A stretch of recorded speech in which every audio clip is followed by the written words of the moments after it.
Irmãos e irmãs, ontem nós tivemos oportunidade de abrir esse assunto que é Cristo e a firmeza da igreja. E a primeira coisa que eu falei é que eu iria falar sobre firmeza da igreja e não sobre fundamentos.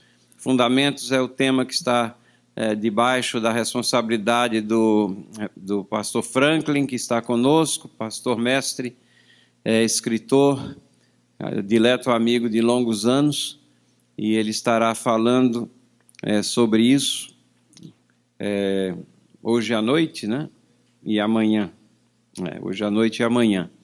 Mas o nosso tópico era firmeza da igreja, e nós ontem cobrimos o primeiro tópico, que é esse que está projetado aí. A firmeza da igreja tem a sua fonte na consistência de sua missão por uma sólida compreensão e aplicação da palavra de Deus na vida dos que a integram. Esse foi o tema nosso ontem, quando nós falamos sobre a firmeza da igreja. Mas, na realidade, nós dissemos que estávamos definindo firmeza.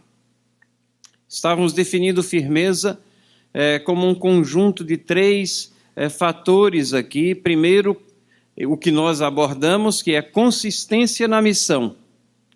Ouvir e praticar a palavra de Deus. Segundo, coragem na proclamação das verdades. E terceiro, coerência na apresentação das doutrinas, as doutrinas cardeais da fé cristã.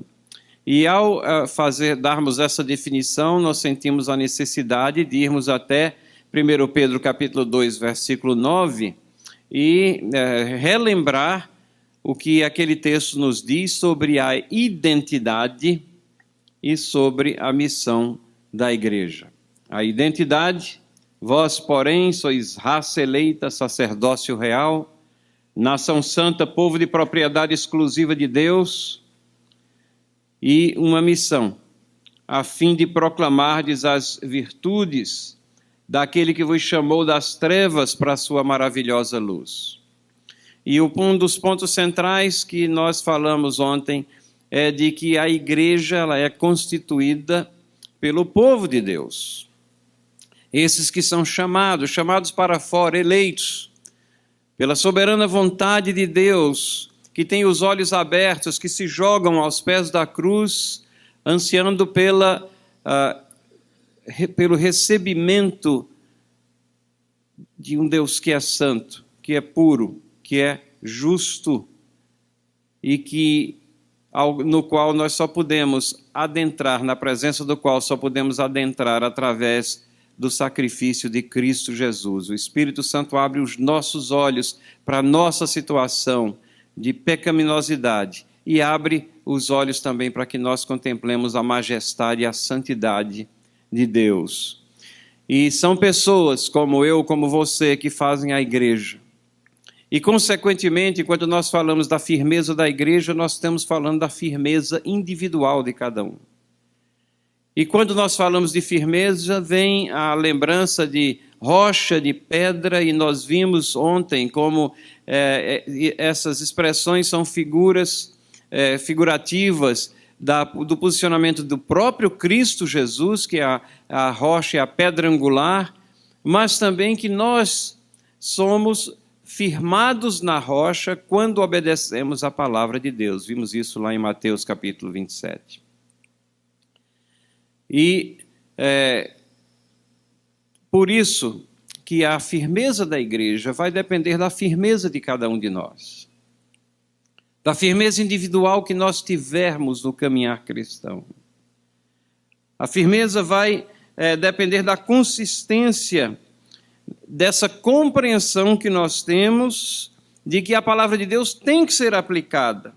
Independentemente das circunstâncias, nós temos que estar direcionando nossas vidas para aplicar a palavra de Deus e sermos não somente ouvintes, mas aqueles que aplicam, que praticam a palavra de Deus em suas vidas. Sem isso, não há firmeza, sem isso não há rumo, sem isso a igreja ela anda à deriva, porque os seus membros estarão também andando à deriva, ou estarão simplesmente, complacentemente, apenas ouvindo, mas não praticando as verdades da fé cristã nos seus lares, no seu trabalho, na sociedade, em todas as esferas da vida às quais Deus os colocar.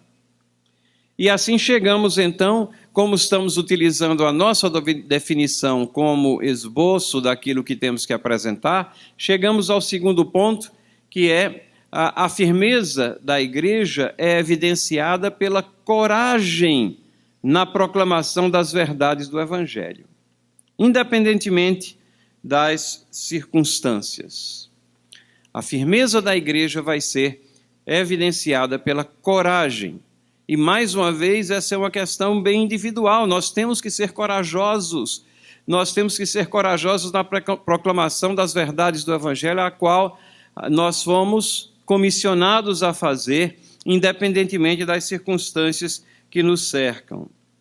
E o Espírito Santo é que vai nos capacitar a sermos servos fiéis no processo de santificação. É Ele que vai consolidar essa coragem que nós devemos ter para a proclamação do Evangelho. E eu vejo que é nesse sentido também, nessa proclamação do Evangelho em uma igreja que não começou no Novo Testamento, mas que está numa nova era no Novo Testamento, uma era que nós poderíamos chamar a era de internacionalização da igreja, onde ela se alastra por todos os povos, tribos, nações, onde a proclamação do Evangelho ela é agora colocada como obrigação, corporativamente falando, ali a cada membro da igreja, quando Jesus Cristo dá a grande comissão, em Mateus capítulo 28 e passagens correlatas, e nós temos o ide lá como mandamento, nós temos o Espírito Santo como sendo aquele que vai substituir a presença física de Cristo na igreja. O reverendo Tarcísio fez menção disso ontem, dizendo que às vezes a gente fica almejando um momento onde diríamos, se apenas eu estivesse ali como um dos discípulos, se somente eu pudesse ouvir as palavras diretamente de Cristo.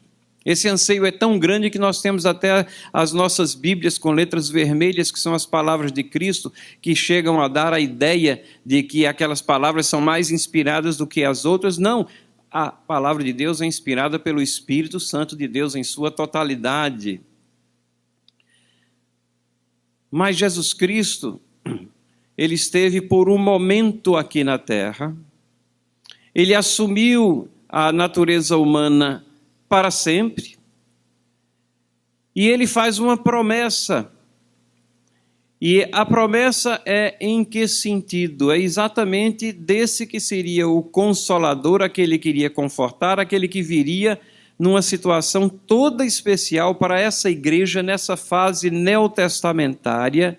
Ele seria exatamente o aglutinador da igreja, aquele que manteria a igreja coesa, agora que não tem a presença física de Cristo, mas ele trabalha de uma forma toda especial. E não significa que ele não habitasse no coração das pessoas no Antigo Testamento. Não significa que o processo de salvação no Antigo Testamento fosse diferente. Só há um nome através do qual há salvação, que é o nome do nosso Senhor Jesus Cristo. E nós olhamos para trás com toda a vantagem da história, com toda a vantagem de poder ver todas essas coisas se unindo e apresentando uma visão completa daquelas coisas que eram somente sombras no Antigo Testamento, mas eles tinham que confiar no Messias que haveria de vir. E ao confiar nesse Messias, qual era a garantia da salvação? É a mesma nossa, era o Espírito Santo de Deus. Às vezes os crentes têm a impressão, a ideia de que o Espírito Santo é como se fosse a terceira pessoa da Trindade que ficou adormecida no Antigo Testamento. e ela é redespertada no Novo Testamento, enquanto que a palavra de Deus nos ensina de forma diferente. Ela mostra a atividade da Trindade em todas as áreas e fases da existência humana. A Trindade eterna, ela está ativamente envolvida em tudo. O Espírito Santo é fonte de muitas bênçãos, fonte de inspiração, fonte de conforto, fonte de coragem também. É aquele Consolador, é aquele que está conosco, habita em nós, e é Ele que vai imprimir coragem e que vai também nos possibilitar que nós sejamos praticantes e não apenas ouvintes. Mas permitam-me aqui uma pequena digressão, um desvio um pouco do meu tema principal, para falar um pouquinho só, muito rapidamente, dessa multiforme atuação do Espírito Santo, porque eu creio que tanta confusão na igreja nos dias de hoje poderia ser decidida se tivéssemos uma compreensão adequada de que o Espírito Santo, ele não age somente numa capacidade, mas ele age de muitas maneiras, ele tem uma multiforme atuação. Por que é que nós temos essa ideia de que o Espírito Santo não estava no Antigo Testamento, ele só vem no Novo Testamento? Nós confundimos a questão da promessa de Jesus Cristo. Mas ele prometeu em que sentido? E nos demais sentidos o Espírito Santo já não atuava? Por certo, sim. Então eu creio que quando nós entendemos e estudamos um pouco essas múltiplas atividades do Espírito Santo, nós podemos apreciar um pouco mais como a Trindade está envolvida plenamente nessa salvação, nesse plano de salvação e nessa mística união que nós temos com Deus, naquilo que nós conhecemos como sendo a Igreja de Cristo Jesus. O Espírito Santo, nós aprendemos na palavra que ele age como agente revelador de Cristo. Essa certamente é uma das suas grandes funções, na conversão, na regeneração, como agente da graça eficaz. É aquele que vai e abre os olhos, é aquele que acompanha a mensagem, a pregação, e faz com que as pessoas se apercebam de sua pecaminosidade, insignificância e da majestade de Deus. É aquele que na mensagem da igreja faz com que ela proclame a pessoa de Cristo. Ou não é o próprio Cristo que nos diz que ele não falará de si mesmo? Quantas confusões não seriam eliminadas na igreja contemporânea se nós compreendêssemos isso? Às vezes temos uma reversão de funções e temos culto ao Espírito Santo, temos uma ênfase ao Espírito Santo, quando na realidade nós vemos que nesse relacionamento de Deus com o homem, aquilo que nós chamamos a Trindade econômica, ou seja, na administração das ações da Trindade, nós temos o Espírito Santo como revelador de Cristo Jesus. Certamente ele age também como penhor da salvação na vida dos convertidos. E nesse aspecto é que eu digo que ele sempre agiu como penhor da salvação, sempre foi aquele que era a garantia, o garantidor, sempre fez morada naqueles que constituíam e constituem o povo de Deus. Como testemunho da conversão, como selo, ele é chamado de selo de aprovação, como aquele que dá a convicção de que aquele que é poderoso para nos chamar vai nos levar até o final, até a glorificação. E certamente, como penhor da salvação, ele é o agente de santificação. Em sua morada, ele ilumina o nosso entendimento para a compreensão das Escrituras, da vontade preceptiva de Deus, confirma os dons naturais, dos quais ele é o doador, nos dá acesso direto ao Pai. porque Ele habita em nós. Mas o Espírito Santo também, ele é agente da graça comum. Ele é doador das bênçãos que caem sobre todos os homens. A chuva cai sobre o justo e sobre o iníquo, diz a palavra de Deus. Sobre os crentes e sobre os descrentes. E também nessa capacidade, como agente da graça comum, ele restringe o pecado, ele não permite que o pecado no mundo vá à sua exteriorização lógica, de tal maneira que todas as vidas pereceriam porque a iniquidade iria proliferar. Não, o Espírito Santo detém para que os propósitos de Deus sejam cumpridos aqui e sejam cumpridos através da igreja. Como agente da graça comum, o Espírito Santo é aquele que trabalha de uma forma geral, genérica, em toda criação. Mas eu identifico também na palavra de Deus que o Espírito Santo age como agente aglutinador da igreja. É aquilo que eu me referi já no início. Ele é o substituto da presença física de Cristo. Ele é o preservador. É Ele que está agindo e não deixando que as portas do inferno prevaleçam sobre ela. É Ele que vem como consolador, confortador, substitui a presença física de Cristo.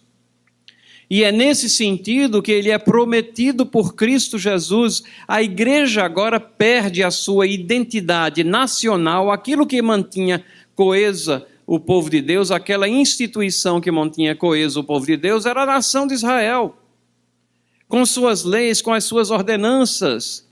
Mas agora a igreja ela é lançada como testemunho, como proclamadora das boas novas de salvação.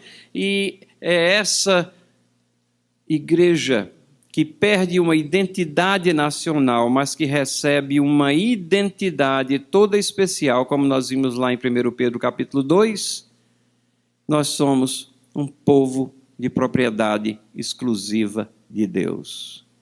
E o que é que faz com que nós aqui estejamos meditando na palavra de Deus e falando as coisas de Deus e recebendo irmãos aqui do Zâmbia, de uma terra tão distante, e tenhamos a mesma maneira de comunicação, o mesmo linguajar, os mesmos propósitos, os mesmos problemas espirituais com os quais nós lidamos, as mesmas necessidades de atravessar barreiras? O que é que faz isso? O que é que nos dá essa união de pessoas que nós nunca vimos antes, nunca encontramos antes, a não ser o Espírito Santo de Deus? É nesse sentido que ele é prometido ali por Cristo Jesus. E nós poderíamos aí também alinhar, e pode ser que nós tenhamos ainda mais alguma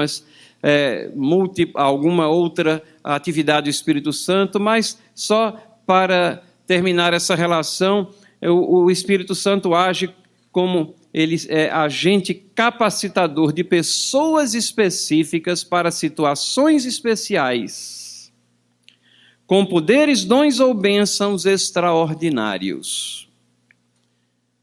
E nesse sentido é que ele vem, capacita, às vezes possibilita para aquela situação especial, como no caso de Sansão, onde ele é capacitado e extraordinariamente ele realiza aquilo que tinha que ser realizado lá no Antigo Testamento pelo poder de Deus, e tantas outras personagens do Antigo Testamento que nós poderíamos identificar a capacitação específica e especial do Espírito Santo de Deus, como lá no registro em Números capítulo 11, quando Moisés tem aqueles 70 anciãos que vêm e profetizam por um momento, por um tempo específico, e aí diz o texto, e depois nunca mais. E aí a gente pergunta, mas Deus não é o mesmo? Certamente é o mesmo, mas ele age de maneira específica, pontual, de acordo com o seu plano. E nesse sentido nós vemos também a sua ação extraordinária na igreja iniciante que caminhava ali neotestamentária, nessa nova era, nessa nova era de internacionalização. Então, irmãos, o Espírito Santo de Deus, nós temos que entender ele como atuante em todas essas áreas, em todas essas ações, em todas essas esferas, permeando o plano de Deus e objetivando a firmeza da igreja. Firmeza essa que vai existir na medida em que aqueles que integram a igreja, que somos eu e você, aderimos à palavra de Deus e praticamos essa palavra nas nossas ações, no nosso caminhar, na nossa marcha. Ora, a própria palavra de Deus é inspirada pelo Espírito Santo. E ele retrata a igreja como um exército em marcha. A igreja está avançando. A igreja está avançando de tal maneira que nós temos lá em Mateus capítulo 16, versículo 18, também eu te digo que tu és Pedro, e sobre esta pedra, notem mais uma vez a figura da pedra, da rocha. Sobre esta pedra edificarei minha igreja.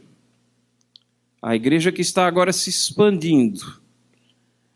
E aí o que é que diz aí? E as portas do inferno não prevalecerão contra ela. Vocês já viram uma porta caminhando, andando? Não. Vocês já viram uma porta ser levada na frente de um exército? Não. Quem é que está marchando aqui? Quem está marchando é a igreja.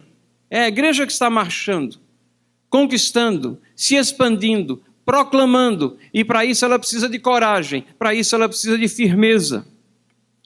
E o que Cristo está dizendo, vão existir bolsões que estão cercados, vão existir pessoas que estão resistentes, vão existir instituições que estão erguendo os muros e fortificando, escorando as portas. Essas são as portas do inferno. O inferno está aqui na defensiva, a igreja está atacando. A igreja é a igreja militante, é a igreja que está avançando. Ah, mas não existe fortaleza que possa resistir o poder de Deus. As portas do inferno não vão prevalecer contra essa marcha da igreja. Essas portas serão derrubadas, serão arrombadas. A igreja continuará a sua marcha e o inferno vai correndo e vai erguer alguma outra instituição e vai construir outra porta rapidamente, mas a igreja continuará a sua marcha. E Deus vem preservando a sua igreja através dos séculos, exatamente cumprindo essa promessa que foi colocada aqui em Mateus 16, quando ele está falando com Pedro. Mas aí vem uma pergunta, normalmente quando a gente vê esse texto aqui sobre esta pedra, edificarei minha igreja, de tal maneira que as portas do inferno não prevalecerão contra ela. Quem é a pedra? Quem é a pedra? Quem é a pedra? Será que a pedra é Pedro? Alguns têm feito essa comparação pela similaridade de nomes. A Igreja Católica certamente fez essa identificação de que Pedro foi o primeiro Papa em cima dessa declaração e, consequentemente, você tem que ter várias pedras, vários papas nessa construção da igreja. Será que Pedro é a pedra? Será que Cristo está se referindo a si mesmo? Bom, certamente Cristo é comparado a uma rocha, a uma pedra. Certamente, num certo sentido, Jesus Cristo é a rocha firme sobre qual ou sobre quem todas as coisas estão firmadas e sustentadas, e não somente a igreja, mas todo o universo. Mas especificamente, a referência de Jesus Cristo aqui é a confissão de Pedro. O que foi que Pedro disse no versículo que precede aqui o versículo 16, quando Jesus Cristo disse que então, quem é que o povo está dizendo que eu sou? E aí no final ele diz, e vós quem dizeis que eu sou? E Pedro diz, tu és o Cristo, o Filho do Deus vivo. E aí é que ele responde, sobre esta pedra edificarei a minha igreja. É essa confissão. Certamente Cristo está englobado na confissão, mas é o reconhecimento de que Cristo é o Filho do Deus vivo, é o todo-poderoso Deus, é o Messias prometido. E é pela proclamação dessa mensagem, pela repetição e pela repetibilidade dessa confissão, que a igreja vai ser edificada. É pela obediência a esse Cristo que a igreja seria edificada. É pela consistência e fidelidade na missão gerada por essa confissão e na palavra desse Cristo, como nós vimos lá em Mateus, que a casa é edificada sobre a pedra. E a igreja vai avançando. E é essa proclamação, tu és o Cristo, Filho do Deus vivo. Há um Salvador, Cristo Jesus, o Filho do Deus vivo. O inferno está derrotado, as boas novas de salvação estão aqui. É essa proclamação que tem que ser feita com coragem. É isso que vai levando essa igreja na sua marcha constante e triunfante, avançando. É uma marcha de batalha. É uma conquista de vidas. Vidas que estão aprisionadas pelo inferno. É uma quebra de grilhões, de cadeias. É como se essas vidas aprisionadas pelo inferno, nós viéssemos não somente com a chave, mas com grandes alicates ali, cortando as correntes e libertando, porque temos a mensagem de vida, as palavras de vida, baseadas nessa confissão, tu és o Cristo, o Filho do Deus vivo. É a derrubada de portas erguidas pelo reino das trevas. E para isso, irmãos e irmãs, é necessário coragem. A firmeza da igreja, o nome já diz, requer coragem, para que sejamos firmes no nosso caminhar. Coragem é firmeza. Coragem é firmeza. E a Bíblia nos insta a sermos corajosos. Coragem é também o contrário de covardia. Coragem é também o contrário de vergonha. E o que é que Paulo diz sobre esses sentimentos? Covardia, vergonha, que faz com que nós sejamos passivos e não ativos nessa batalha, que nós recuemos lá para as fileiras de trás e não queiramos estar na linha de frente, que nós nos recusemos a empunhar as armas da batalha, a própria palavra de Deus, que é a espada do Espírito. Paulo diz lá em Romanos capítulo 15, versículo 16, pois não me avergonho do Evangelho, porque é poder de Deus para a salvação de todo aquele que crê, primeiro do judeu e também do grego. Paulo não se envergonhava, ele não se acovardava.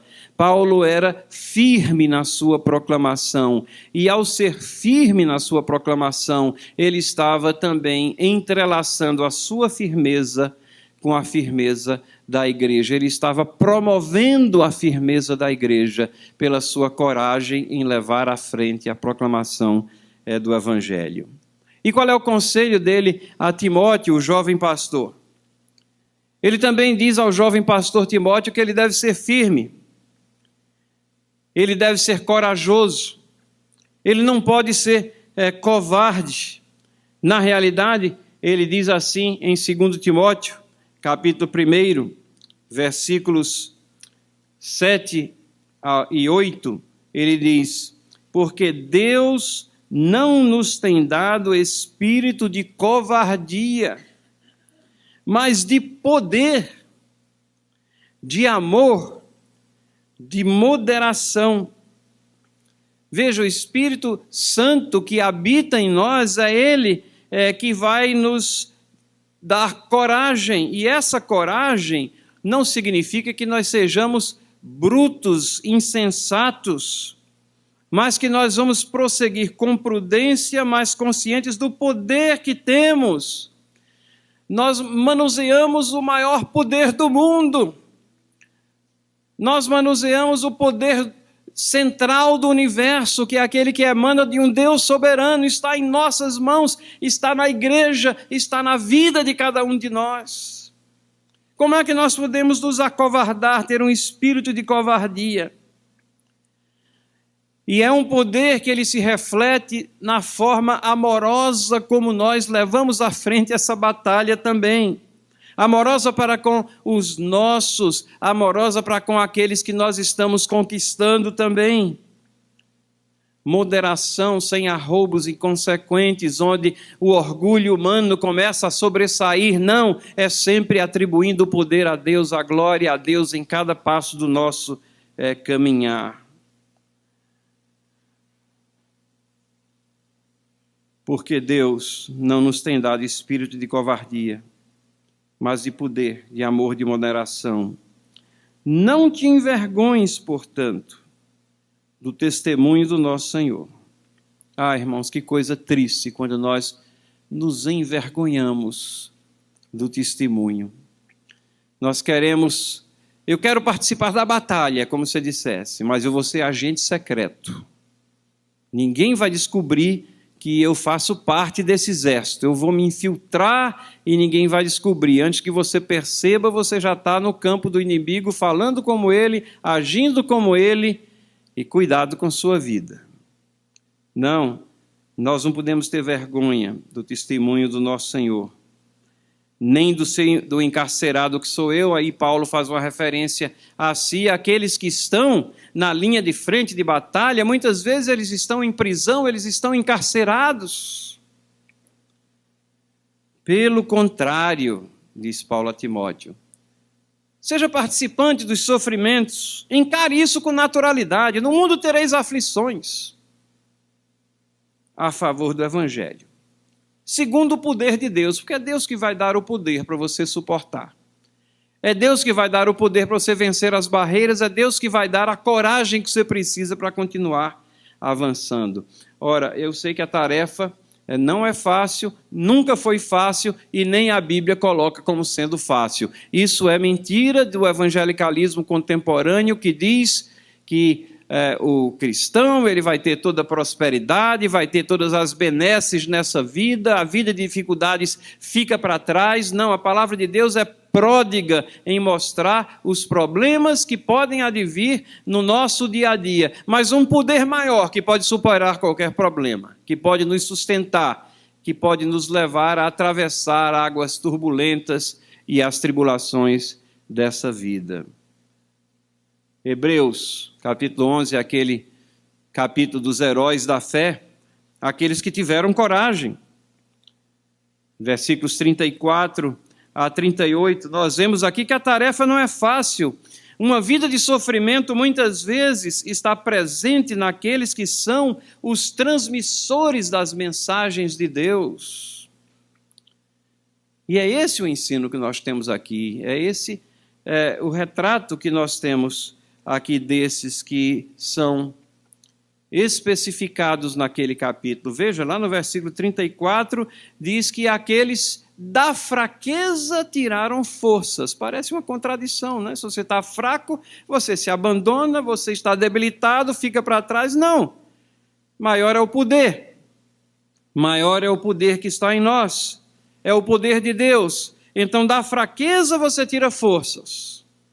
Na fraqueza nós vemos a fortaleza de Deus. Na fraqueza nós nos lançamos e nos jogamos nos braços de Deus. Na fraqueza nós renovamos a nossa esperança de que Deus vai cumprir a sua obra em nós e por nós e vai nos conservar no campo de batalha, levando à frente a mensagem de salvação. Mas esses foram torturados, diz o versículo 35. Versículo 36 diz que eles sofreram escárnios, açoites, algemas, prisões. Humanamente falando, nós vemos aqui o que seriam histórias de fracasso. Pelo contrário, esses são os heróis da fé, são os que estão vencendo, os que estão sofrendo por amor a Cristo. Versículo 37 diz que eles foram apedrejados, provados, cerrados no meio, mortos ao fio da espada, peregrinos, usaram vestes de peles, estiveram necessitados, aflitos e maltratados. Você quer estar nesse exército? Prepare-se. Pode ser que tenhamos que atravessar situações como essa. Maior é o poder que está em nós, que é o poder de Deus. Versículo 38 diz: estiveram errantes pelos montes, pelas covas, pelos antros da terra.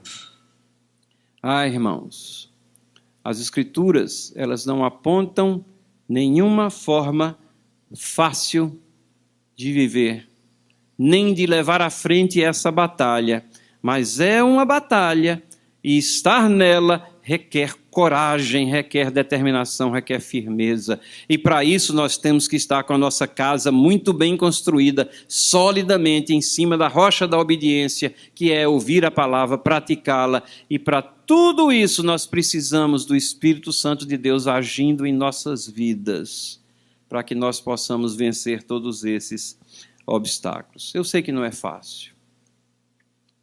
Eu sei que falta coragem. Falta coragem para você, falta coragem para mim, quantas vezes? Faltou coragem para Pedro, gente. Momentaneamente, ele fraquejou.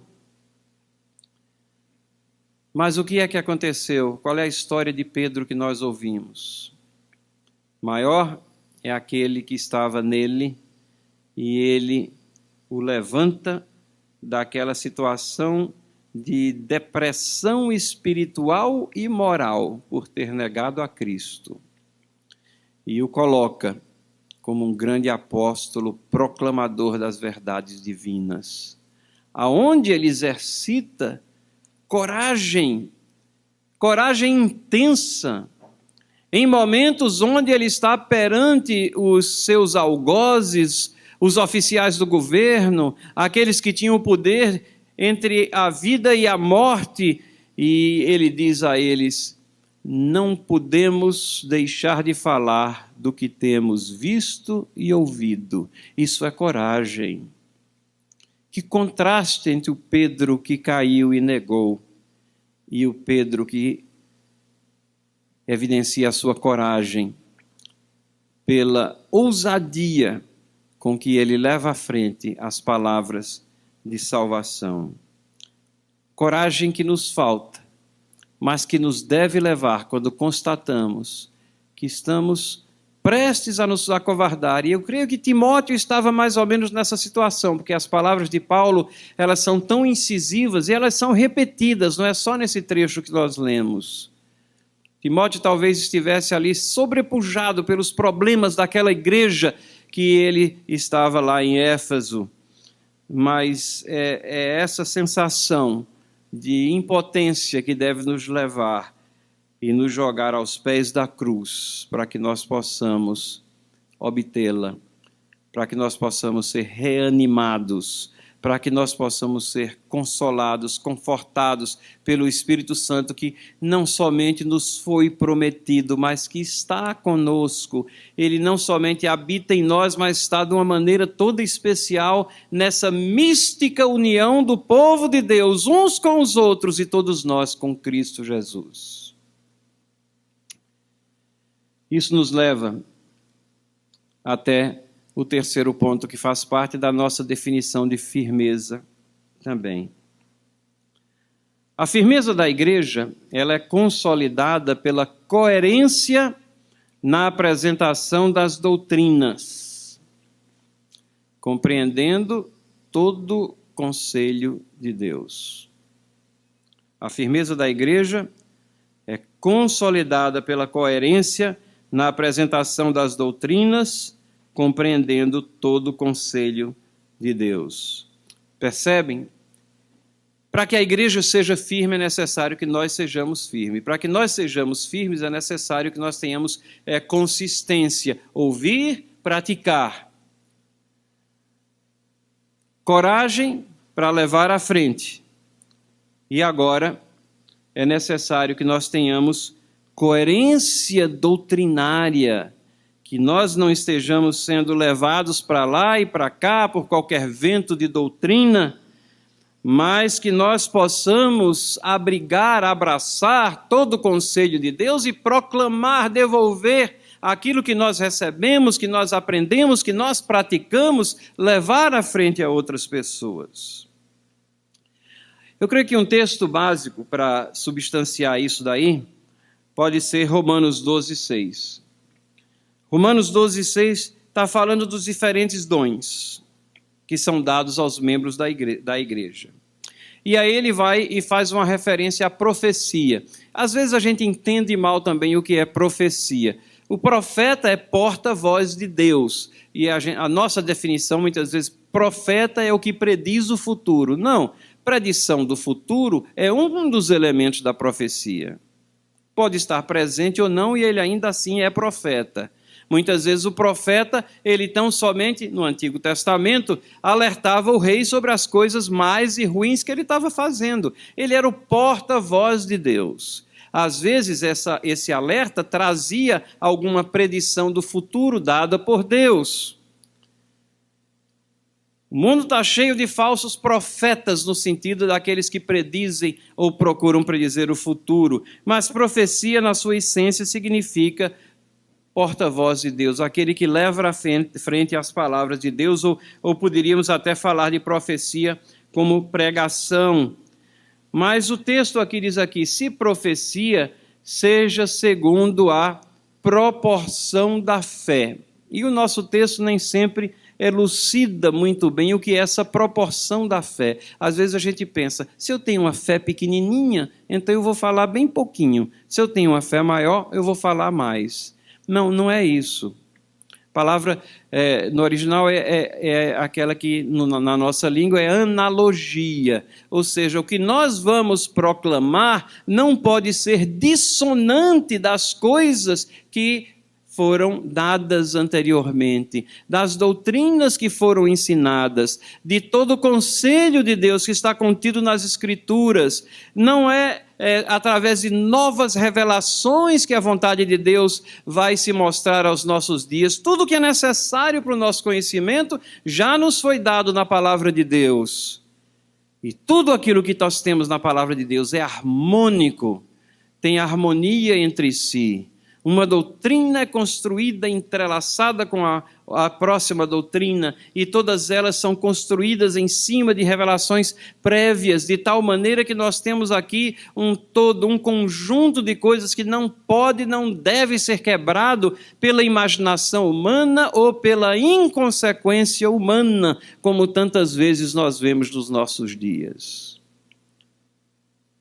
Nada aqui de paninho santo com suor, se fosse assim, eu estaria rico também. Nada de pente santo, né? Que vai ser abençoado, basta você passar na cabeça, nada disso. Não, essas coisas são humanas, são rasteiras, são animalescas quando comparadas com o sublime evangelho, as sublimes doutrinas da fé cristã. É necessário que nós sejamos harmônicos. E é por isso que o ponto aqui é que a proclamação, ela não pode ser dissonante, por isso daí a palavra coerência. Ela tem que ser construída e refletir aquilo que Judas, capítulo 1, versículo 3 diz, a fé, uma vez por toda, entregue aos santos. Uma vez por toda, entregue aos santos. Essa é a nossa batalha, nós vamos ver mais à frente isso daí também. E nós temos exemplos dessa coerência. Essa é a maravilha. Na história da igreja, nós temos exemplos dessa coerência. No capítulo 11 de Hebreus também, nós vimos ali, todos aqueles relacionados são aqueles campeões da fé que demonstraram coragem, mantendo essa coerência também. Temos mártires que perderam a vida por causa dessa coerência. Tiveram coragem de proclamar a mensagem, de manter a firmeza na palavra de Deus. E isso nos conclama a lembrar, a imitar, a manter a coerência doutrinária que eles tiveram. Por isso a Bíblia nos conclama a sempre olhar para o passado, para o presente, com muito realismo, e sempre com um olhar no futuro.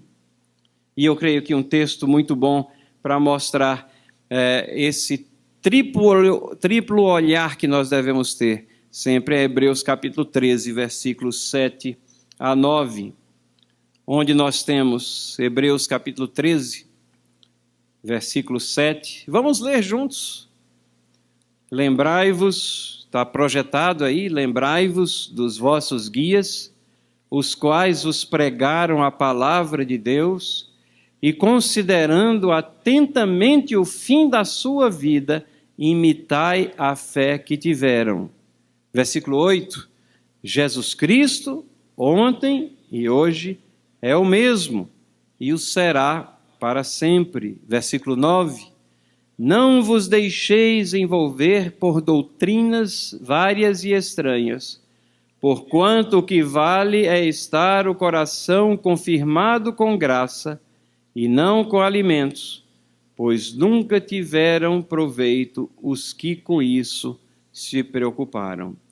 Vejam, irmãos, é exatamente aqui que nós temos essa questão do olhar para o passado, olhar no presente e olhar no futuro. Porque eu acho que não somente os heróis da fé de Hebreus 11 são os nossos guias, e acho até que numa época onde nós adentramos aqui já a celebração dos 500 anos da Reforma, nós temos muitos outros guias a serem lembrados, mas temos também os nossos pastores atuais, que são os nossos guias. Temos várias lições nesse texto aqui. O passado, ele é importante. Deus tem preservado a sua igreja em firmeza. Como? Levantando líderes, servos seus, firmes, que pregaram a palavra e que deixaram um exemplo a ser seguido, a ser imitado. Por essa razão nós devemos nos lembrar deles. E eu tenho certeza que essa lembrança, como eu disse, não é só lá daqueles lá de Hebreus capítulo 11, não. Nós temos tantos guias dos quais nós devemos nos lembrar. E devemos imitar a fé. O passado é importante. Mas o presente é o eterno presente que é Cristo. Ele é o eterno eu sou. Em Cristo não há sombra de mudanças. Cristo, ele é presente no passado, ativo no presente e perene no futuro, por toda a eternidade. Por ele nós relembramos o passado, as obras de Deus na vida do seu povo. Nele nós confiamos no presente. E por ele nós temos segurança em nosso futuro. A pessoa, a mensagem de Cristo, ela é a mesma. As gerações passam, mas o pecado continua sendo o fator que afasta as pessoas de Deus. Somente Cristo é poderoso para salvar. Somente nele temos o caminho que nos leva ao Pai. Essa é a realidade presente que nós temos. E nessa firmeza de Cristo, nessa ausência de mudança, de uma mensagem que é a mesma, de uma condição humana que é a mesma, nessa nós temos que ter firmeza na nossa mensagem e a igreja ter firmeza no seu caminhar. E o futuro? É um alerta de que o perigo jaz à porta. Sempre olhando para o perigo, está aí na frente, cuidado. Cuidado. Não vos deixei envolver por doutrinas várias e estranhas, porquanto que vale estar o coração confirmado com graça e não com alimentos, pois nunca tiveram proveitos que com isso se preocuparam. Irmãos e irmãs, quando nós nos esquecemos dos nossos guias, quando nós nos esquecemos de sua mensagem, quando nós começamos a ser atraídos por mensageiros meramente humanos e mensagens humanas, quando nós nos afastamos da suficiência de Cristo, quando nós achamos que líder A ou B é aquele que deve galvanizar as nossas atenções, quando nós achamos ou nos esquecemos da pertinência e da contemporaneidade da mensagem de Cristo, quando o coração não está confirmado na graça, quando ele está confiado em várias outras expressões de religiosidade ou ausência de religiosidade, quando as prioridades da vida não são corretas, quando as devoções são colocadas em coisas estranhas, quando nós não praticamos o que ouvimos, o resultado é exatamente esse aqui que está no texto: envolvimento com doutrinas várias e estranhas. E elas são mortais para a alma, são pá de cal para a alma. Caminhando já para uma conclusão, meus irmãos e minhas irmãs. Manter a firmeza da igreja não é fácil, mas é necessário. Batalhar pela fé uma vez dada aos santos é o comando que nós temos. Judas 1,3, né? Amados, quando empregava toda a diligência em escrever-vos acerca de nossa comum salvação, foi que me senti obrigado a corresponder-me convosco, exortando-vos a batalhardes diligentemente pela fé que uma vez por todas foi entregue aos santos. Eu acho esse texto magistral, porque Judas está escrevendo assim com todo o coração, acho que até de uma forma bem coloquial, descontraídamente, dizendo: meus irmãos, na realidade eu estava fazendo um esforço para escrever para vocês sobre essa salvação comum que nós temos. Eu queria falar de coisas boas, da união mística que nós temos, uns com os outros e todos nós com Cristo. Essa salvação que é tão grande, tão gloriosa, mas me senti obrigado. Veio sobre mim aquele peso de obrigação. Me senti obrigado a corresponder-me convosco, exortando-vos. Irmãos, eu sei, é como se Jesus estivesse dizendo, eu sei que vocês vão descansar, vão colocar as armas de lado, vão achar que a fé cristã é isso, já está indo para a igreja lá todo o tempo, ouvindo o pastor, voltando para casa, vão se esquecer que aquelas verdades lá ouvidas têm que ser praticadas no lar, no trabalho, em todo o tempo. Vão se esquecer no momento de aflição que Deus é o único que pode lhe sustentar.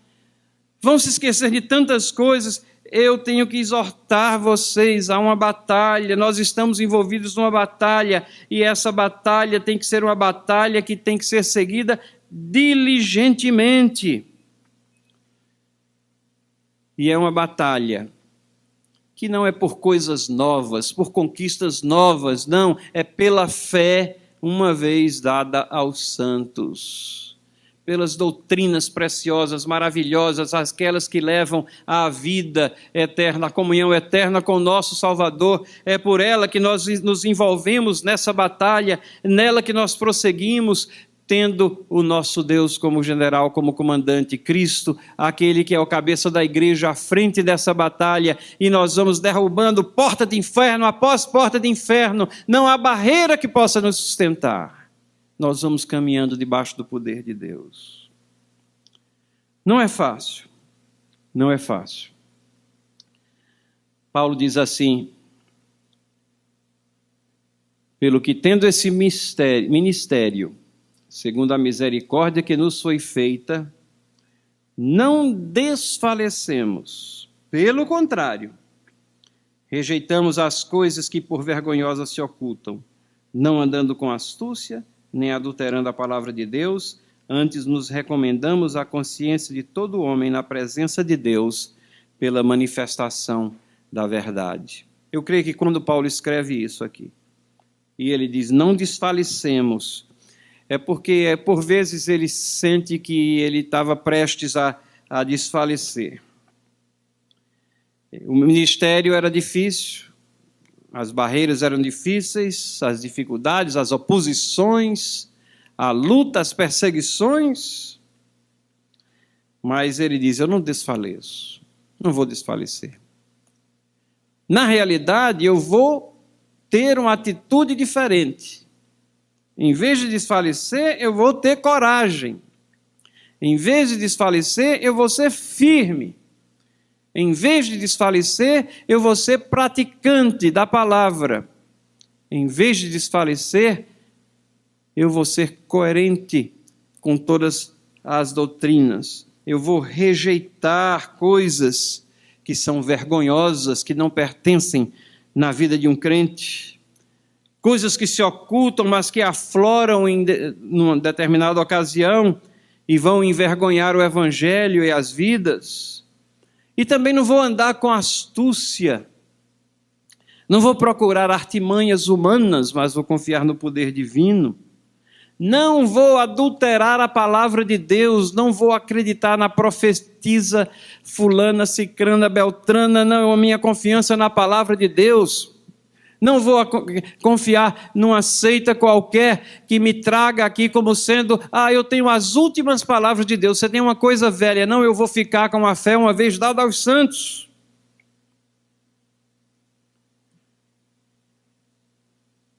Antes, diz Paulo, nos recomendamos à consciência de todo mundo. Vou andar com tranquilidade, com firmeza, uma vida transparente, pegando como testemunho a consciência das pessoas. Como? Pela manifestação da verdade. Segurando a verdade, praticando a verdade, tendo coragem para levar à frente a verdade, com coerência, com todas as verdades prévias que nós aprendemos. Uma igreja firme, porque tem membros firmes, conscientes de sua identidade como povo de Deus, que sabem a sua missão proclamadora do Evangelho da Graça, que constroem suas casas na rocha da obediência à palavra de Deus, que seguem proclamando as doutrinas que salvam, sem modismos, batalhando pela mesma fé que uma vez foi dada aos santos. Vamos orar?